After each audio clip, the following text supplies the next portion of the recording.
Welcome to the Specialism Revolution webinar series part 2. I'm your host, Jeff Jochum, and today's topic is going to be 3 perfect words. Let me do a quick brief introduction of who I am. If you want a lengthier introduction, you can go back to the first lesson. I'm Jeff Jochum. Background is technology. I spent time over the last 14 years with a number of companies inside the photography industry, including Pictage, DeviantArt, SmugMug. Coached a number of very successful professional photographers, and I actually defined the philosophy of specialism about 20 years ago. I also wrote a book called Work Happily Ever After, which is available on Amazon.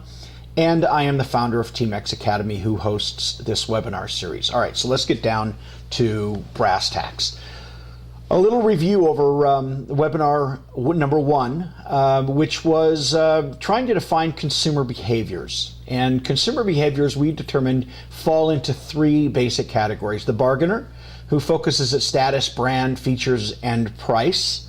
And the explorer, who's looking for authenticity, discovery, individuality, and the exclusive, who is like the explorer but without a budgetary limitations. They're also looking for more personal connection and some scarcity, some exclusivity. And I identify, for terminology purposes, the top 2, the explorer and the exclusive, as the X's, and you'll hear me refer to them that way maybe. So the big question for this webinar is, how do you attract the X's to your business? Well, that's fairly simple. You simply have to be you. Build a business that stands for something authentic. Be able to express it simply, with genuine passion, and connect with them on a very personal level. I mean, this is easier said than done, I know, but it's actually at the core of success of every specialism business. As a business coach and consultant over the last 2 decades, I've seen it create a business strategy that focuses on you and makes you unique in the market. And in fact, even the first law of specialism screams that. It says anyone can copy what you do, no one can copy who you are. That's so important. Be you is the primary value proposition for your business, right? That's amazing. But most of the time, that's where people tell you, well, sure, that makes sense. You're your brand. But often I see people fall in, and businesses fall into the trap of thinking brand is still about quality. And unfortunately, quality now just means it works. And this comes from a science study called the Culture Code. And the author of the Culture Code, Clotaire Raphael, identified what words really mean when we hear them in our heads. And quality, when we hear it in our heads, it means it works. And that's all it really means, is it works. So quality is no longer about it working, at least defining yourself that way. Brand is not about quality. Brand is now about trust. And of course, if trust becomes and is the key differentiator in your business, how do you get that? Well, trust is about authenticity. This is a fun quote that I love from a book called Fight Club. Sticking feathers up your butt does not make you a chicken. It is about authenticity. Everything is about you being authentic. And that means that you have to act. How you act is at least as important as what you do, right? I mean, are you there as a client? Are you there for your client or for yourself primarily? The law of performance means you're responsible for creating a great experience as well as a great result. And I asked earlier, are you about your client or yourself? Now, here's an interesting statistic. 1 in 500 businesses become sustainable in 5 years. That means only 1 in 500 businesses actually survive in 5 years. But did you know that only 1 in 10,000 artists become sustainable in their lifetime? So you have to ask yourself, as a business, which are you? Are you an artist who wants to be 1 out of 10,000 in your lifetime? Or are you a business who's striving to be that 1 out of 500? You really need to figure that out, and you really do need to focus on what it is that can make your business successful, which is how you perform. How you create an experience for your client. not just how you produce. Now, the law of performance ultimately is going to drive you to be able to identify a great, strong marketing value. And you want to be able to give that authenticity. You want people to be able to see that authenticity, but they aren't patient. So the best marketing, as I say here, is to be able to declare who you are in 15 seconds. Can you do that? Team Xers can do that. I can do that. In fact, we do that all the time. Now, that doesn't mean tell everybody everything about you, but you have to define how to tell them what you want them to remember in 15 seconds or less. And the way that I've defined to be doing that, and part of what I've decided or what I've learned over the years as a method of teaching specialism, is to identify yourself in 3 perfect words. And by perfect, I don't mean flawless. I'm going back to kind of the earlier version of the word perfect, meaning authentic and genuine. To perfect something was not to remove all of its flaws. It was to create a result that demonstrated all of its natural beauty, all of its naturalness. And unfortunately, over time, perfect has become this concept of flawless, which is, of course, only something that can be seen from the outside in. But the way I see perfect here is from the inside out. That's the reason I put it in quotes, but that's how I see it. 3 perfect words. And a key part of my process is being able to define yourself and your values in those 3 words. I mean, once you define those, these words become your center of your business brand. And connecting with a specialist consumer or the unique consumer gets increasingly effortless, just like being authentically you is effortless. Now, you heard me right.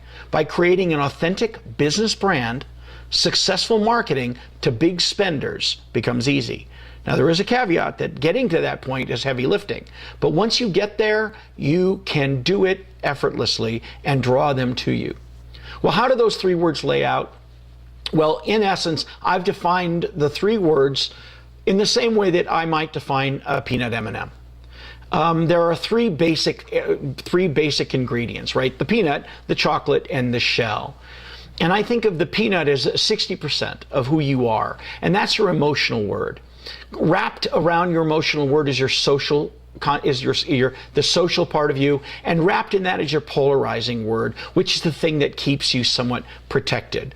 First of all, I love peanut M&Ms, and I think it also creates a sense of expectation. If you get a peanut M&M and it doesn't have a peanut in it, you don't think, oh my God, I got a huge M&M. You think, oh crap, I didn't get my peanut. How come?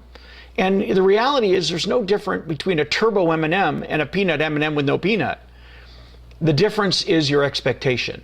And by setting your expectation and your client's expectation based on these 3 words, you have a much, much greater chance, and in fact, a much higher percentage of being able to deliver to them what they expect from you.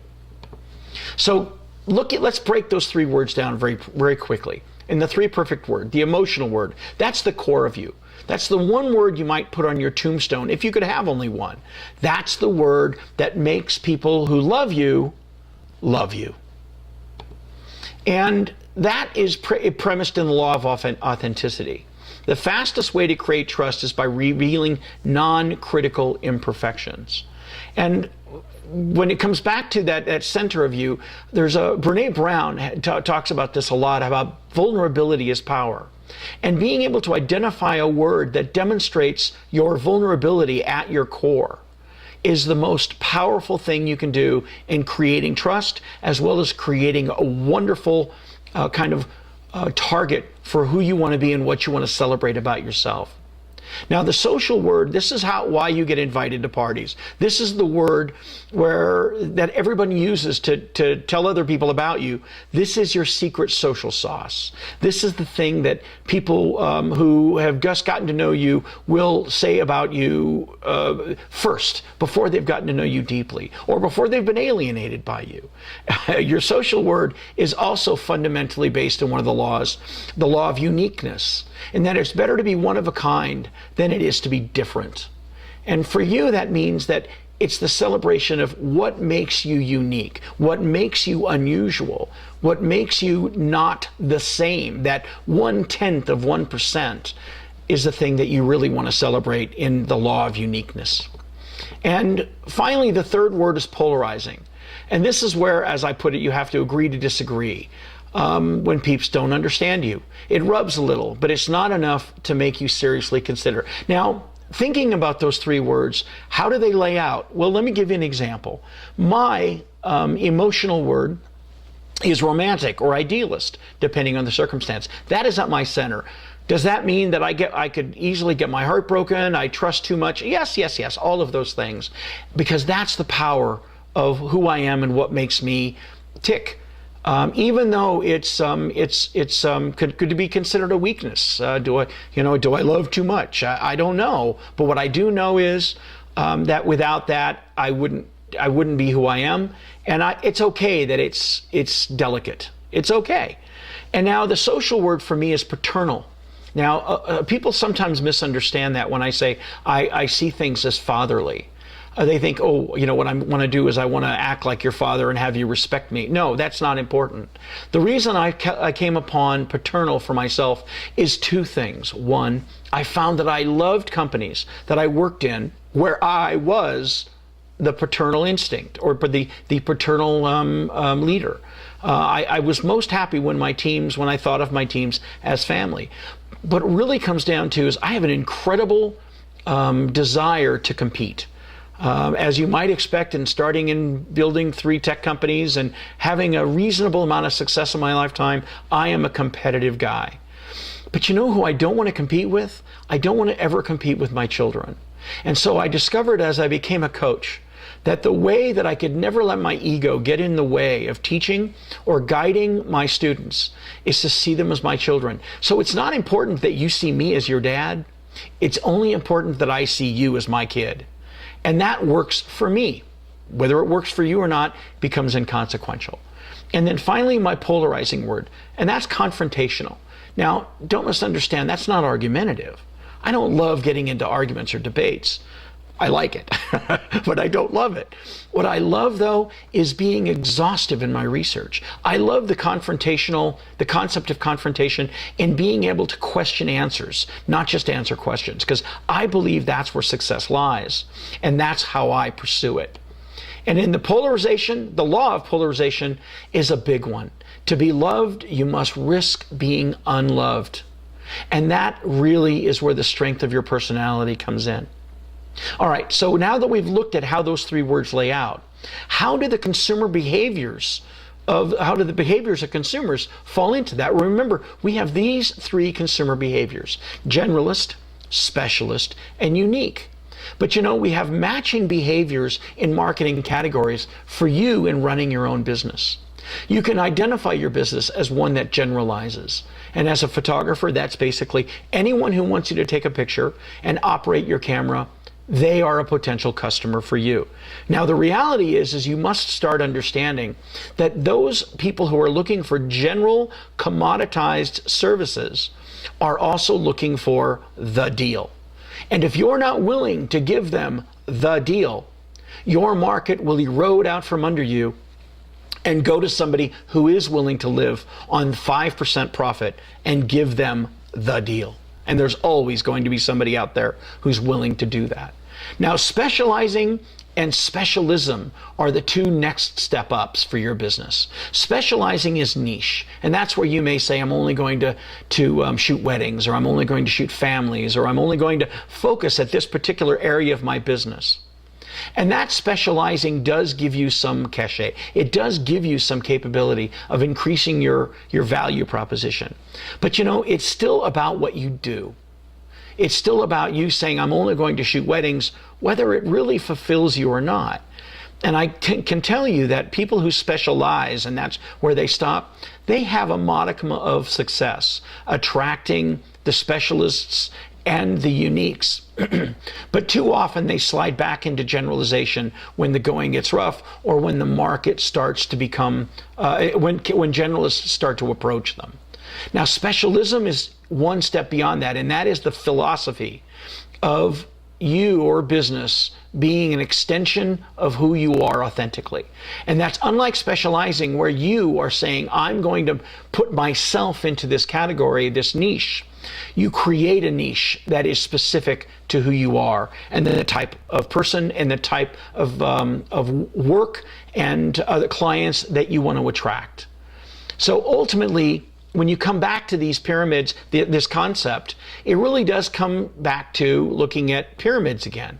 So we'll take a look at one more, and that's the service pyramid. So I've told you there's three basic categories: the generalists, the specializing, and the specialism. And specialism is the top 5% of the market. And what do we learn about how the consumers lay down? It's the top 5% or even the top 25%, including specialists. But let's just say the top 5% of the market probably represents more than 50% of the profit that's out there, based on what we already know from that wonderful research that we've been going through.